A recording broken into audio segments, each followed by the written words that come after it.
सबको मेरा नमस्कार। उद्घोष क्रांति राम की में आपका पुनः स्वागत है।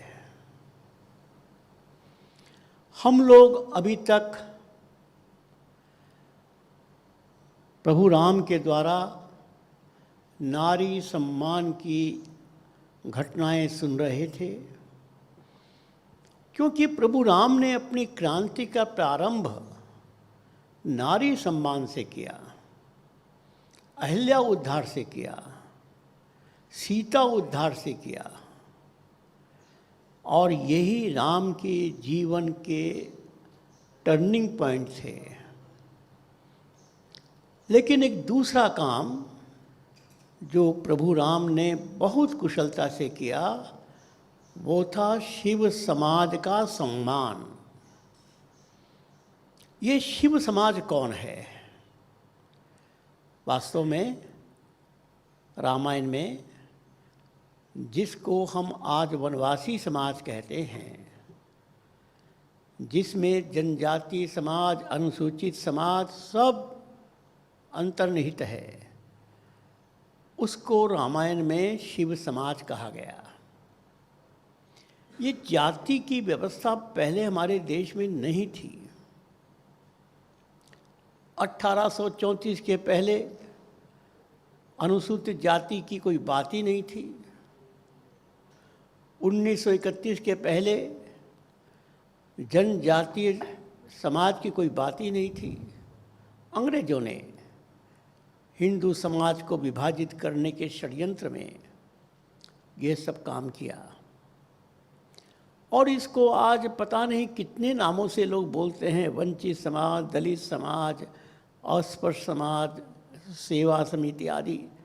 हमने सोचा कि यह कोई भी नाम उनके लिए सम्मानजनक नहीं है, इसलिए एकल अभियान में हम इस समाज को शिव समाज कहते हैं। और इसका रामायण में प्रमाण भी मिलता है। मैं अपनी बात एक कहानी से शुरू करता हूँ। एक महात्मा जी थे, वो प्रवचन दे रहे थे। उस प्रवचन के श्रोताओं में एक नौजवान बैठा था।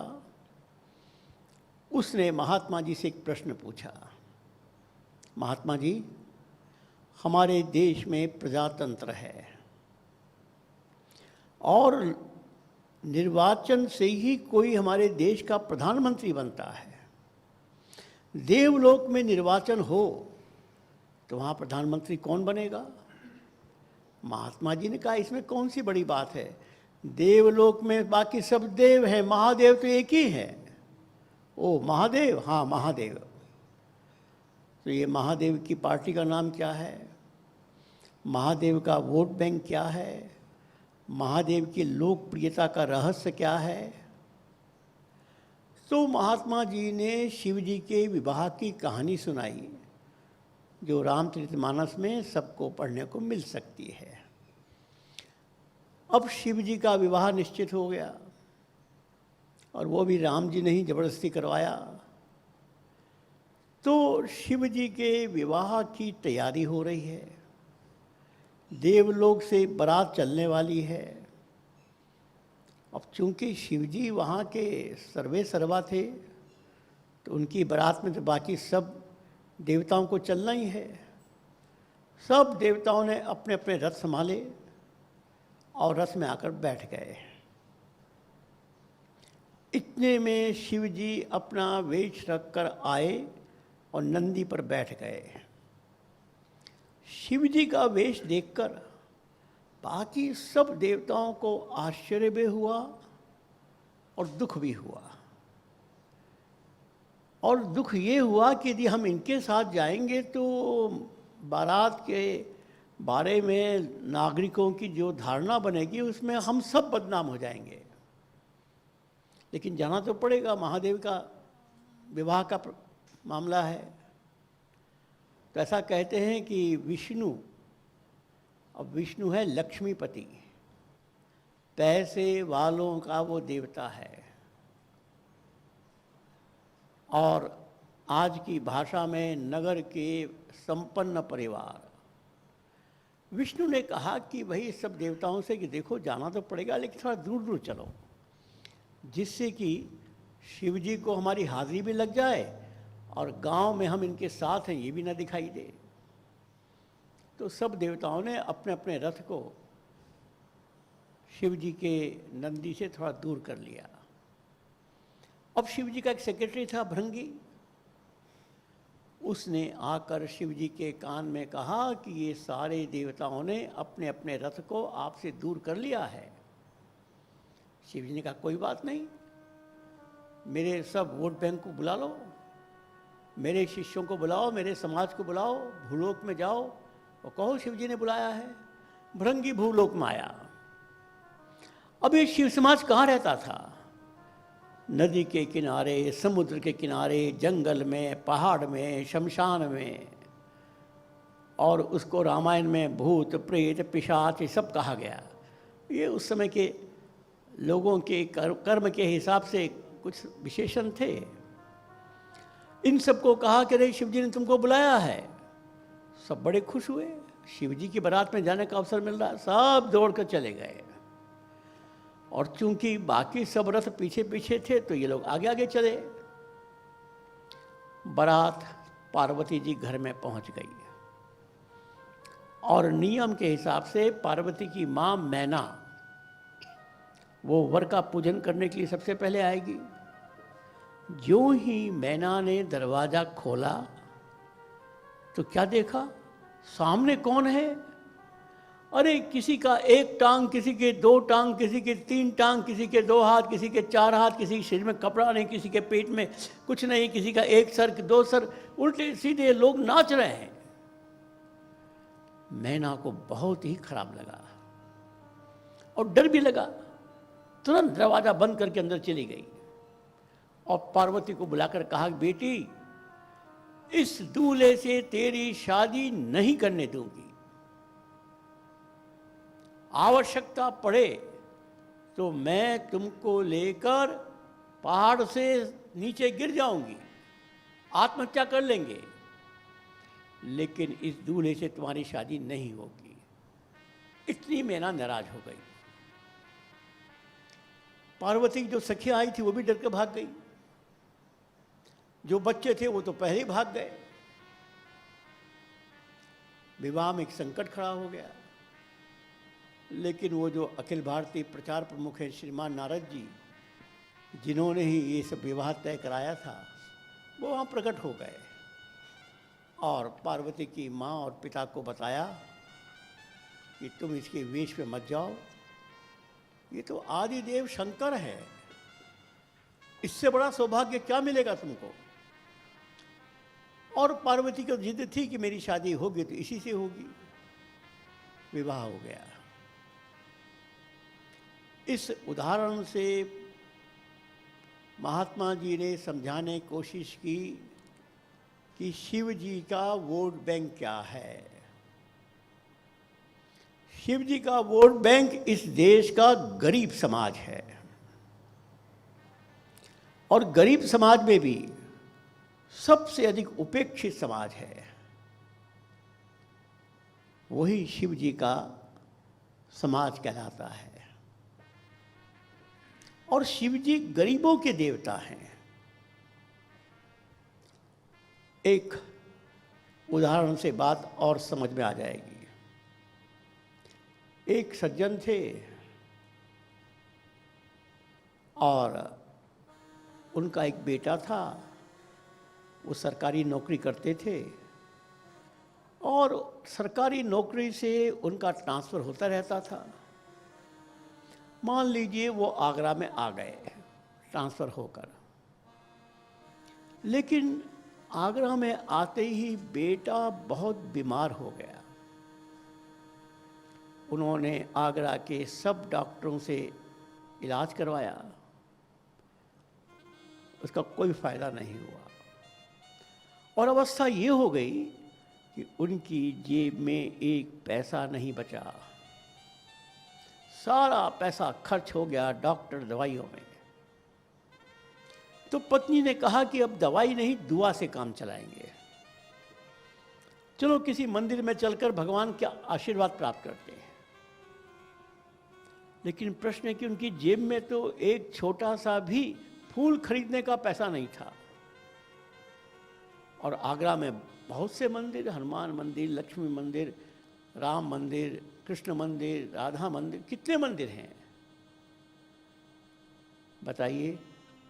वो कौन सा मंदिर है जिसमें बिना एक पैसा खर्च किए वो भगवान को खुश कर सकता है?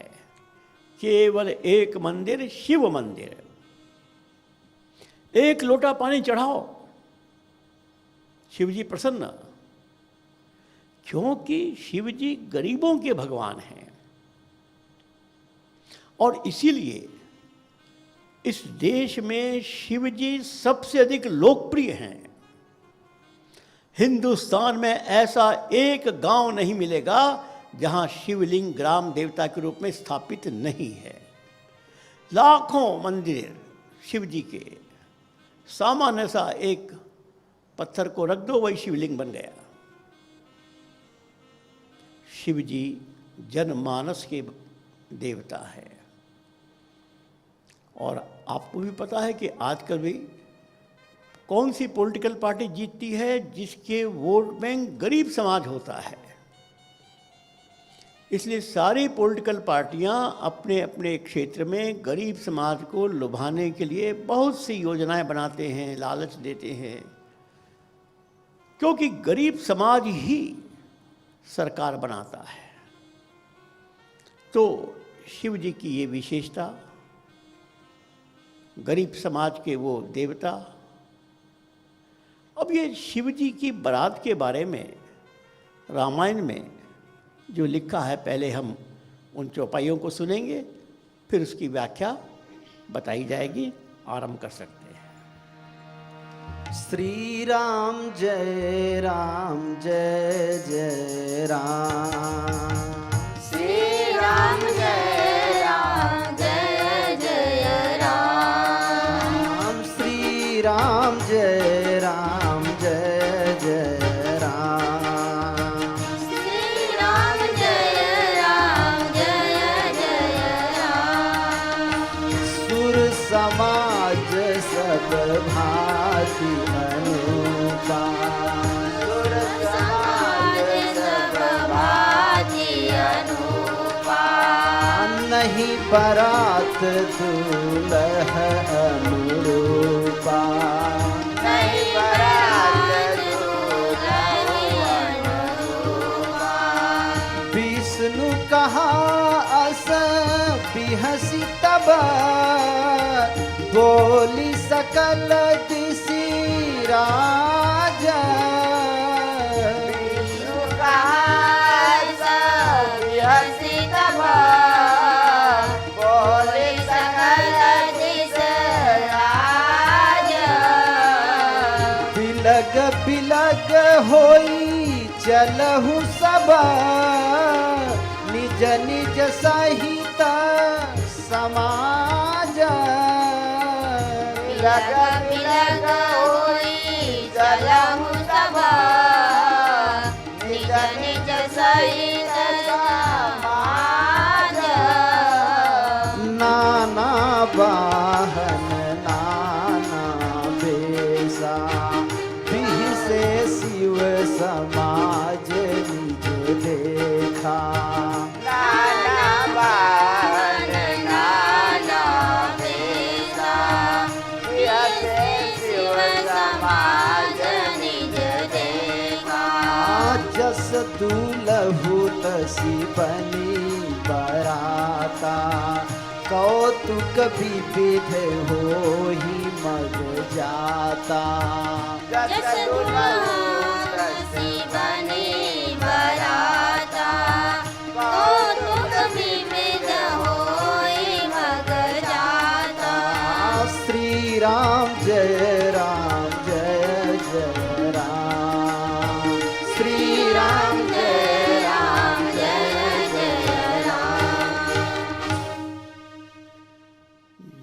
बीह से शिव समाज निज देखा। शिव जी ने अपना समाज देखकर बड़े प्रसन्न हो गए। और ये क्या कर रहे थे? रास्ते भर में कौतुक कर रहे थे, नाच रहे थे, खेल रहे थे, हंस रहे थे। यही शिव समाज की विशेषता है।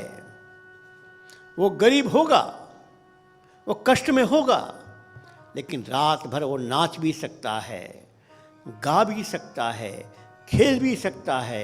इस गरीबी से उसके अंदर के आनंद का कोई वास्ता नहीं है, और ये एक बहुत बड़ी बात है। आप किसी वनवासी गांव में जाइए, रात भर गांव के युवा युवतियां नृत्य करते हुए दिखाई देंगे। दिन भर मेहनत और रात भर नृत्य। यही उस समाज की ताकत भी है और विशेषता भी है। तो शिव जी की बारात आ गई, उनका समाज आ गया। लेकिन प्रश्न है कि शिव समाज की आज की दृष्टि से व्याख्या क्या है, कितनी संख्या होगी? देखिए, पर्यावरण के संतुलन के लिए एक वैज्ञानिक नियम है।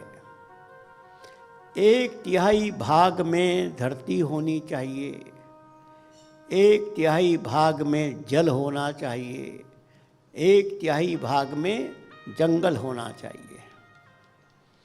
ये पर्यावरण का एक नियम है।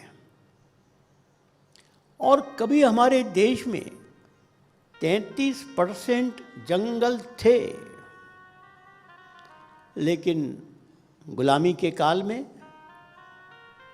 अंग्रेजों ने उन सबको खूब चौपट किया, खूब जंगल काटे अपने स्वार्थ के लिए। और आज़ादी के बाद तो और भी बड़ा संकट आ गया।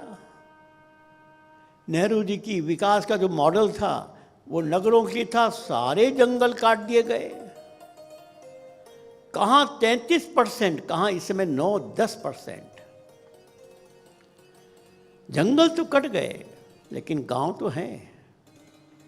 इसलिए सामान्यतः आबादी का 1/3 उसको हम वनवासी कहते हैं, अर्थात उसको हम आज शिव समाज कहेंगे। अब भारत की आबादी 135 करोड़ है, और 33% का हिसाब लगाएं तो लगभग 50 करोड़। 50 करोड़ का समाज रहता कहीं भी है, लेकिन संस्कृति से वो शिव समाज है। और दुर्भाग्य से इसमें से बड़ी संख्या में लोग नगरों में आ गए नौकरी के लिए, क्योंकि गांव उजड़ गए। सरकार की नीति गांव के विरुद्ध थी, खेती के विरुद्ध थी, उनके वहाँ आजीविका चल नहीं सकती थी, तो नगरों में आ गए।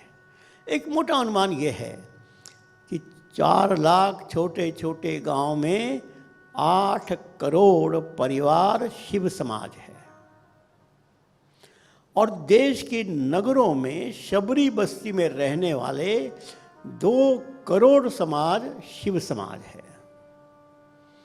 इस प्रकार पूरे देश में 10 करोड़ परिवार, 50 करोड़ की जनसंख्या रहते कहीं भी हैं, लेकिन सांस्कृतिक दृष्टि से वो शिव समाज है। हाँ, कुछ लोग हैं जो पढ़ लिख कर सरकारी ऑफिसर बन गए और उन्होंने भी वही संस्कृति अपना ली जो पश्चिम की है, उनको छोड़ दो, बहुत थोड़े से हैं। लेकिन सामान्यतः हमारे देश में 10 करोड़ परिवार शिव समाज है। ये 10 करोड़ परिवार अर्थात 50 करोड़ की आबादी 40 करोड़ ग्रामीण भारत में और 10 करोड़ नगरीय भारत में, बस इसका ही सम्मान प्रभु राम बता रहे हैं। और इस बारात के माध्यम से वो हमको ये सूचित कर रहे हैं कि शिव को मानने वाले व्यक्ति को शिव मंदिर में जाने की आवश्यकता नहीं है, शिव समाज के साथ प्रेम करने की आवश्यकता है। एक कवि ने कहा है, क्या करेगा प्यार तू ईमान को, क्या करेगा प्यार तू भगवान को, जन्म लेकर गोद में इंसान की, जो कर न सका प्यार तू इंसान को। कितने आश्चर्य की बात है, मनुष्य द्वारा प्राण प्रतिष्ठित मूर्ति को तुम भगवान मानते हो, और भगवान द्वारा प्राण प्रतिष्ठित इस मनुष्य को तुम भगवान नहीं मानते। बस इसने ही हिंदू समाज का बहुत नुकसान कर दिया। मंदिर जाने का विरोध नहीं है, मंदिर अवश्य जाओ, क्योंकि मंदिर में जाकर जो भगवान की हम मूर्ति देखते हैं उनके अनुसार जीवन जीने की प्रेरणा मिलती है। राम जी के मंदिर में जाते तो राम जी का जीवन याद आता है और अपने को तुलना करते कि राम जी ने किया तो मैं क्यों नहीं कर सकता, शिव जी ने किया तो मैं क्यों नहीं कर सकता, हनुमान ने किया तो मैं क्यों नहीं कर सकता। इस प्रेरणा के लिए मंदिर में जरूर जाओ,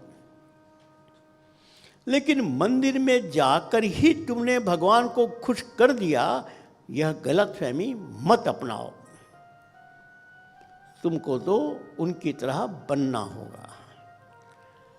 अब राम जी इस शिव समाज के सम्मान के लिए एक कार्यक्रम का आयोजन करते हैं। जब वो अयोध्या जी से निकले,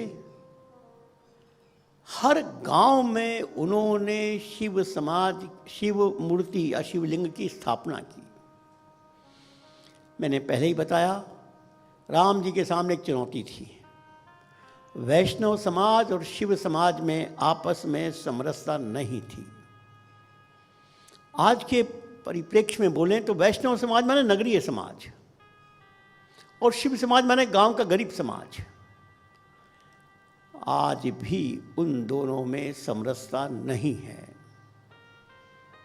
एकल अभियान ने पिछले 30-31 साल में प्रयास किया है, सफलता मिली है, लेकिन समस्या इतनी बड़ी है कि सफलता बहुत छोटी है। और इस संघर्ष ने इस देश को क्या नहीं कर दिया। उस समय भी ये स्थिति थी। राम जी स्वयं वैष्णव समाज के थे, विष्णु के अवतार थे, और ये शिव जी तो शिव समाज के प्रतिनिधि थे। तो राम जी ने शिव समाज को प्रसन्न करने के लिए हर गांव में शिवलिंग की स्थापना की। और आज जो हम देखते हैं हर गांव में एक शिवलिंग है, वो प्रभु राम के द्वारा स्थापित परंपरा को पालन किया जा रहा है। और अंत में जब रामेश्वरम पहुंच गए, अब लंका पर प्रहार करना है, तो राम जी ने शिवलिंग की स्थापना की रामेश्वर, जहाँ पर अब राम ही ईश्वर बनकर बैठे हैं, शिव जी। अब देखो, रामेश्वर, राम ही ईश्वर हैं, क्या है? शिव जी। अर्थात राम और शिव को इतना उन्होंने एक साथ जोड़ दिया, कोई अंतर नहीं है। जब रामेश्वर में वो शिवलिंग की स्थापना कर रहे थे, तो उन्होंने सुग्रीव को कहा कि सुग्रीव, मुझे एक घोषणा करनी है। इससे देश के जितने मुनि हैं, विचारक हैं, थॉट प्रोसेस के लोग हैं, ओपिनियन मेकर हैं, थिंक टैंक हैं, उसको मुनि कहते थे, उनको बुलाओ, मैं उनके सामने घोषणा करना चाहता हूँ। सुग्रीव ने अपने दूत भेजे और राम जी ने घोषणा की। लेकिन राम जी की घोषणा सुनने के पहले इस शिव समाज का वर्णन हमें जानना चाहिए, जो रामायण में लिखा है। शिव जी जो वेश धारण करके आए, उसमें 9 लक्षणों के आधार पर शिव समाज के चरित्र को रामायण में व्यक्त किया गया है। 5 लक्षण शांति काल के, 4 लक्षण युद्ध काल के। ये शिव समाज देश में शांति भी निर्माण करेगा और युद्ध काल में देश की रक्षा भी करेगा। आइए पहले हम चौपाई सुनते हैं, और उसके पश्चात इसकी व्याख्या करेंगे। राम सिया राम जय जय राम।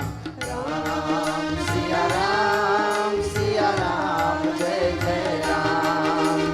राम सिया राम जय जय राम। शांति काल के लक्षण 6 हैं और युद्ध काल के लक्षण 5 हैं, 11 कुल मिलाकर हैं। देखो, अभी हमारे भजन टोली ने शिव जी का वर्णन किया। शिव जी के सर पर गंगा जी हैं, गंगा माँ जो इस देश की प्राण रेखा है। गंगा सरीखी नदियां न हो तो मानव भूखा मर जाएगा। सारी खेती तो उससे होती है। समाज के सुरक्षा के लिए, समाज के संवर्धन के लिए शिव जी के मस्तक पर माँ गंगा का वास है और ललाट पर चंद्रमा है। चंद्रमा शांति का, प्रेम का प्रतीक है। शिव जी शांति और प्रेम के भी प्रतीक हैं। और गला विष से भरा हुआ है, नीलकंठ है। देखो, ये नीलकंठ की परिभाषा हम सब समाज के कार्यकर्ताओं को अच्छी तरह समझनी चाहिए। शिव का मतलब होता है मंगल। जो समाज का मंगल करना चाहेगा उसको विषपान करना ही पड़ेगा, अपमान का विष पीना ही पड़ेगा। बिना अपमान का विष पिए कोई समाज की सेवा नहीं कर सकता, क्योंकि समाज में सब प्रकार के लोग हैं और आपके सब का पर आपत्ति उठाएंगे, आपकी आलोचना करेंगे। अब उस विषपान में आपको विष कहाँ रखना है? केवल कंठ में। यदि विष कंठ से नीचे गया तो मृत्यु, वो विष कंठ से ऊपर गया मस्तिष्क में तो मृत्यु, और वो विष मुंह से बाहर निकल गया तो मृत्यु।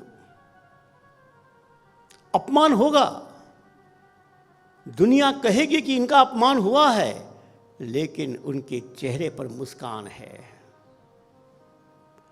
उस अपमान का कोई प्रभाव उनके किसी भी व्यवहार में नहीं है। यही नीलकंठ की परिभाषा है। और शिव जी नीलकंठ के थे और उनके शिव पुराण में आता भी है कितनी बार शिव जी का विरोध हुआ, लेकिन शिव जी का डमरू बंद नहीं हुआ। ये डमरू, ऐसा कहते हैं, हमारी जितनी भी भाषा निकली है, हर शब्द, हर अक्षर डमरू से निकला है। डमरू बजता है, उसी से संस्कृत के सारे शब्द बने हैं, अक्षर बने हैं।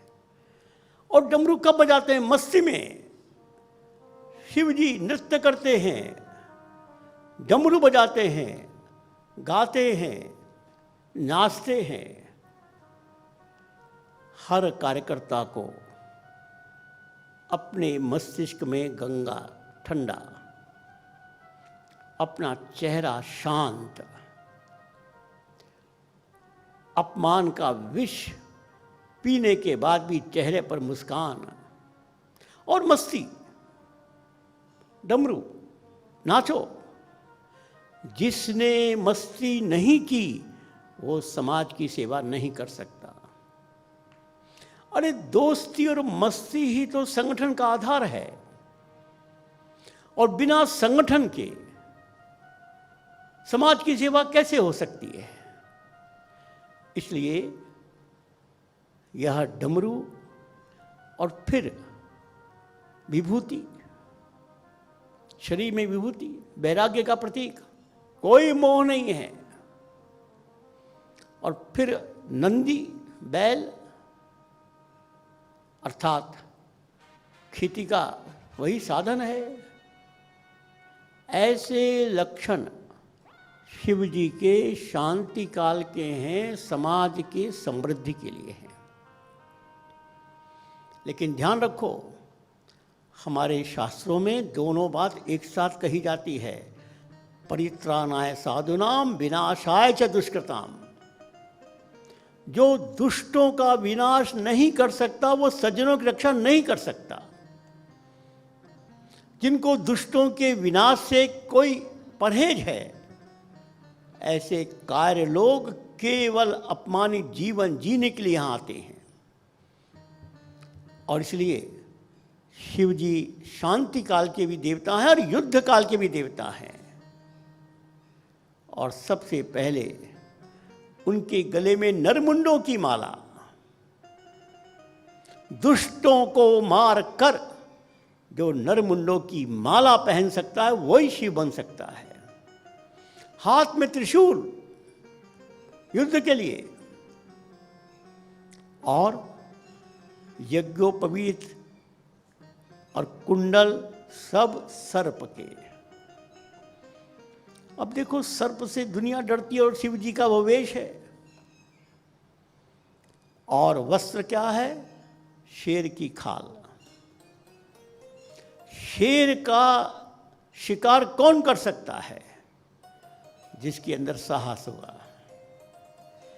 ऐसे लक्षण शिव जी के रामायण में बताए गए, और इन लक्षणों के माध्यम से हमारे शिव समाज का वर्णन किया गया है। इतिहास बताता है कि शिव समाज ने ही देश की रक्षा की है, धर्म की रक्षा की है। और वर्तमान बताता है यही शिव समाज की समृद्धि और शांति का भी गारंटी है। इसी की जमीन को चीर कर निकलता है लोहा, कोयला, तेल, और चलते हैं उद्योग। इसकी जमीन को डुबोकर बनते हैं बड़े बड़े डैम और बनती है बिजली, और हमारे घर चमकते हैं। इसी के पसीने से उद्योग चलता है, इसी के पसीने से खेत में फसल होती है।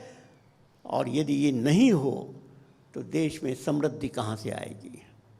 हाँ, दुर्भाग्य है कि हमने उसको वह सम्मान नहीं दिया। और इसलिए राम जी अब उनके सम्मान की चिंता कर रहे हैं।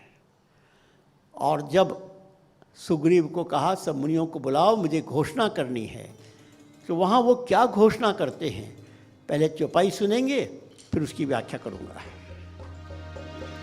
श्री राम जय राम जय जय राम। श्री राम जय राम जय जय राम। श्री राम जय राम जय जय राम। श्री राम जय राम जय जय राम। सुनी कपीस बहु दूत पठाए, इस बहुत पठाए। मुनि पर सकल बोली ले आए। मुनि बर सकल बोली ले आए। राम बचन सबके जिया भाए। राम बचन सबके उड़वाए। मुनि बर निज निज आश्रम आए। मुनि बर निज निज आश्रम आए। शिवद्रोही मम भगत कहावा। शिवद्रोही मम भगत कहावा। सो नर सपने हूँ मोहिन भावा। सोनर सपन हूँ मोहिन भावा। शंकर विमुख भगत चह मोरी। शंकर विमुख भगत चह मोरी। सोनार की मूढ़ मति थोरी। सोनार की मूढ़मति थोरी। शंकर प्रिय मम द्रोही शिवद्रोही मम दासा शंकर प्रिय मम द्रोही शिवद्रोही मम दास ते नर करहि कलप भरी घोर नरक महु बासा नर करहि कलप भरी घोर नरक महु बास श्री राम जय जय राम श्री राम जय जय राम श्री राम जय राम श्री राम जय राम अब इससे बड़ी बात राम जी क्या कह सकते थे। देखो क्या कहा, शिवद्रोही मम भगत कहावा। जो शिव जी का, शिव समाज को अपमानित करेगा और मेरा भगत कहलाएगा, वह सपने में भी मेरा आशीर्वाद नहीं प्राप्त करेगा।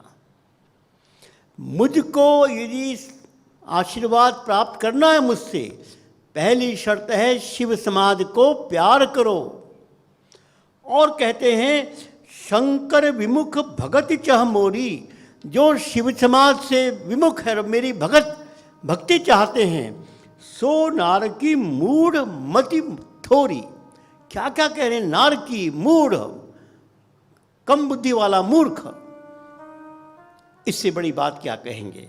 और सबसे बड़ी बात तो उन्होंने कह दी, जो शंकर के प्रिय हैं मेरे द्रोही हैं, या मेरे प्रिय हैं शंकर के द्रोही हैं, वो कल्प भर नरक में वास करेंगे।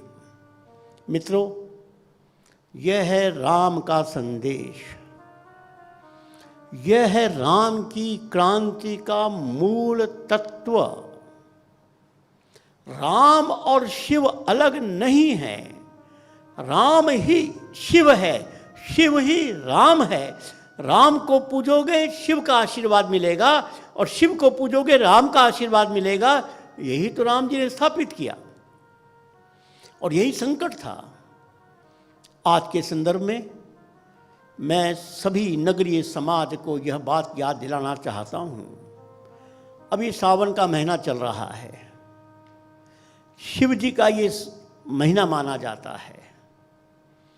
आप सब अपने घर में पूजा करते होंगे, करना भी चाहिए, लेकिन ध्यान रखो ये पूजा करने से आपको कुछ भी लाभ नहीं होगा। जब इस पूजा से आपका संकल्प बनेगा कि शिव समाज भी हमारा है, इसको प्यार करना ही उसकी पूजा है, तो ही आपको राम जी का आशीर्वाद मिलेगा। नगरीय समाज यह ग्रामीण समाज को प्यार करे, और ग्रामीण समाज नगरीय समाज पर विश्वास करे।